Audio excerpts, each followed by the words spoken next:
Йоу, салют. Ла-ла-ла-ла-ла-ла-ла. Йоу, тебе салют, мне салют. Это Знороч. Йоу. Ла-ла-ла-ла-ла-ла-ла. И да, я немного прожил. Многим тут дорожил, на кого-то хуй положил. И делал все для души, не для себя.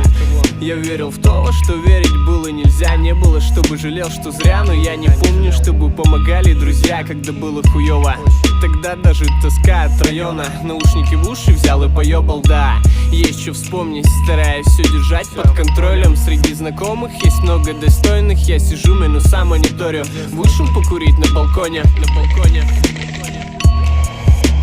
И это не принципиально важно, но давай-ка двигаться слаженно. А то в голове какая-то каша, и как я становлюсь старше, ее не становится меньше. Всегда выбирал путь, который полегче. Никогда не переставал ебланить. Было сложно во что-то поверить.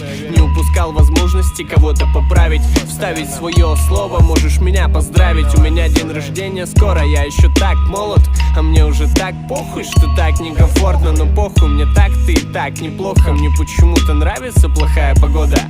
Времени половина второго. Я пишу текста, выдыхая дым и люблю этот город. Могу написать пиздатый куплет, но нужна подготовка. Атмосфера, повод набрать обороты. Я много работал, но все равно испытывал голод. В плане такой поворот. На Тигуане с девочкой по террасе Шевченко. Я не думал о чем-то. Мне с ней это что-то с чем-то. Она странная, и я по чем-то. Вечно бухой в своих мыслях. Худой, похуй, залив в своих песнях. Я неплохой, но постоянно новые биксы на горизонте. Я злой, испытывал боль. И кто бы там чего не базарил, я знаю, все принимая, все понимая. Гоняя на дальнем, включая режим авиа и весь во внимание. И все в порядке.